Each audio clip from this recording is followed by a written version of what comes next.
こんにちは、M です。まずは購入品を紹介します。肉、魚、麺、調味料、野菜などを買いました。冷蔵庫にある食材も使って韓国ご飯を5日分作っていきます。1日目はこれからの季節にぴったりのさっぱりした冷麺を作ります。まずスープを作ります。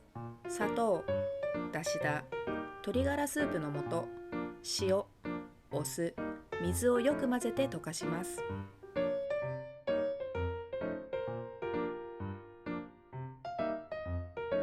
スープを冷凍できる容器に入れてシャリシャリになるぐらいまで凍らせます。スープを凍らせている間にトッピングのゆで卵を茹でておきます。大根の甘酢漬けも冷麺にのせたいので前日に作っておきました。作り方は大根を薄い輪切りにして甘酢につけるだけです。甘酢は砂糖、お酢、水に塩を一つまみ入れ沸騰させて作ります。沸騰したら火を止め、大根を入れた耐熱容器に注ぎます。一晩つけると味がなじんで冷麺にも焼肉にもよく合います。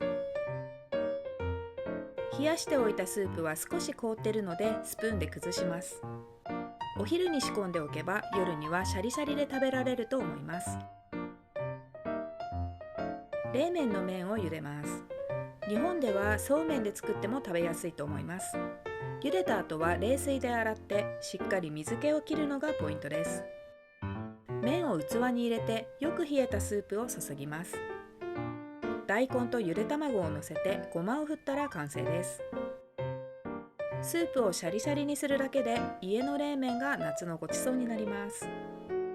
韓国では冷麺と焼肉を一緒に食べることが多いので、前回の動画で使った残りのサムギョプサルも焼いてみました。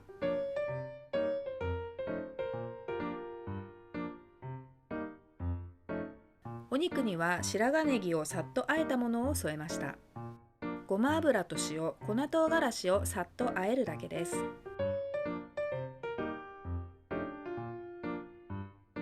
1日目はシャリシャリの冷たいスープで食べる冷麺にサムギョプサルを合わせました。冷たい麺と焼肉の組み合わせはこれからの季節にぴったりです。2日目はもやしと豚バラ肉でもやしのピリ辛プルコギを作ります。韓国ではコンナムルプルコギと呼ばれる料理です。まずはもやしプルコギのタレを作っていきます。砂糖、粉唐辛子、醤油、ニンニク、コチュジャンを混ぜ合わせます。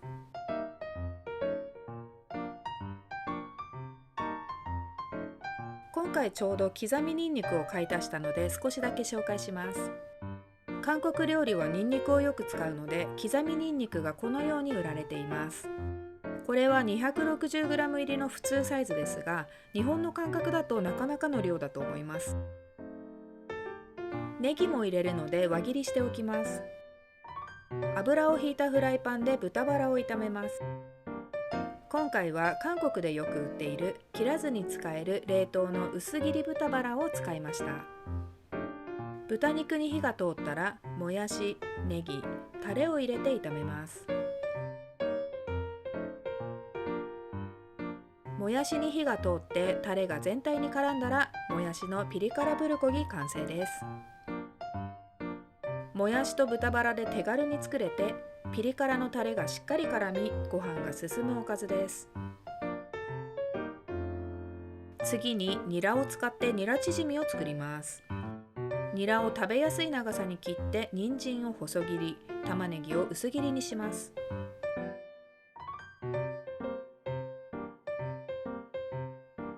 今回はチヂミ粉を使いますが、なければ小麦粉でも大丈夫です。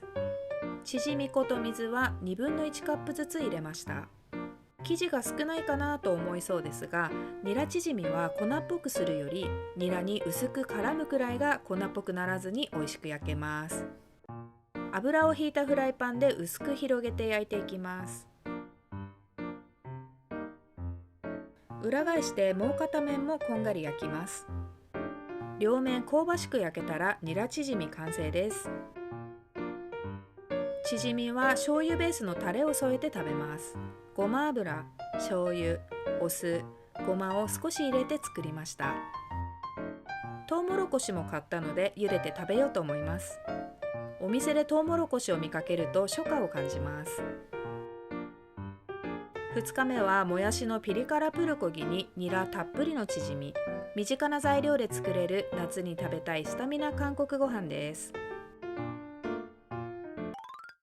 3日目は干しだらとわかめでスープを作ります。ファンテミオックという名前の優しい味わいのわかめスープです。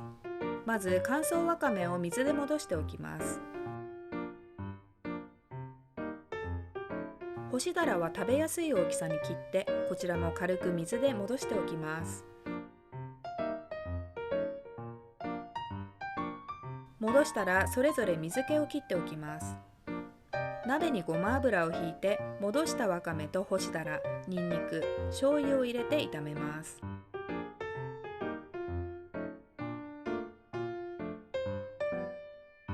韓国のわかめスープはわかめをしっかり炒めてから煮込みます。水分を飛ばすようにわかめがパチパチしてくるくらいまでしっかり炒めると香りが出て美味しくなります。しっかり炒めたら水を入れて煮ていきます。今回は水 1.5 リットルに韓国の牛骨だしタブレットを2つ入れました。手に入りにくい場合はだしだを少しずつ入れて塩で味を調整してみてください。最後に味見をして薄ければ塩で整えます。今回はこのままでちょうどよかったです。干しだらのうまみが出た優しい味のわかめスープ完成です。韓国のスーパーでよく売っている鴨の燻製も買ってあったので、フライパンで軽く焼いてもう一品加えました。お肉に合わせるニラのピリ辛和えを作ります。ニラを食べやすい長さに切って玉ねぎを薄切りします。タレを作ります。砂糖、粉唐辛子、にんにく、お酢、醤油、ごま油を混ぜ合わせます。あとはニラと玉ねぎをタレで混ぜるだけです。火を使わずに簡単に作れて、焼いたお肉と一緒に食べると美味しいです。3日目は干しだらのうまみが出た優しいわかめスープに焼いたお肉とニラのピリ辛和えを添えてさっぱり食べられる献立になりました。4日目はサバと大根でピリ辛味の煮物を作ります。今回は下処理済みのサバを使いました。大根を少し厚めに切ります。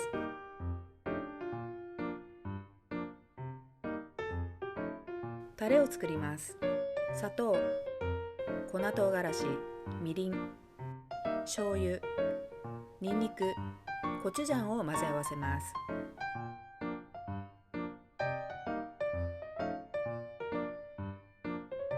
大根を下に敷いてサバとタレを入れたら水を加えて煮ていきます。煮汁をかけながら大根に味を染み込ませて完成です。サバにも大根にも味が染みてご飯が進む煮物です。ピリ辛味の煮魚に合わせて優しい味の牛肉と大根のスープも作ります。牛肉は水につけてしっかり血抜きしておきます。大根を食べやすい大きさに切ります。鍋にごま油をひいて牛肉を炒めます。大根も加えて炒めたら水とだしを入れて煮ていきます。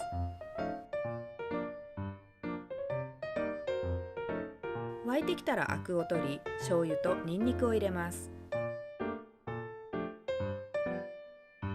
最後にネギを入れ、塩で味を整えたら牛肉と大根のスープ完成です。サキイカの醤油和えも少し作りました。詳しい分量と作り方は以前の動画に載せています。4日目はピリ辛の煮物に優しい味のスープを合わせました。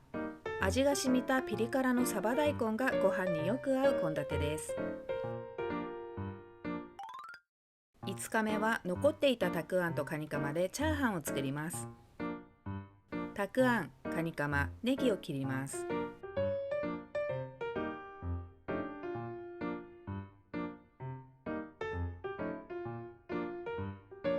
油をひいたフライパンでたくあん、カニカマ、ネギを炒めます。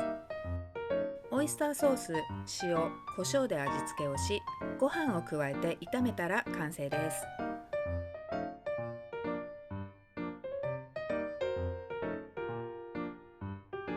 軽めのお昼ご飯にぴったりな手軽に作れるチャーハンです。冷凍のささみでチキンテンダーも作りました。韓国ではチキンテンダーとしてよく見かけますが、日本でいうささみカツのような感じです。衣をつけたら揚げ焼きにしていきます。両面こんがりしたら完成です。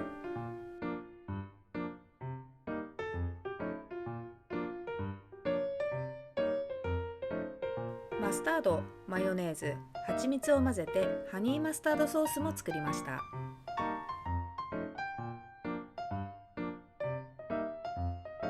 茹でておいたトウモロコシで韓国でよく見かけるコーンチーズも作りました。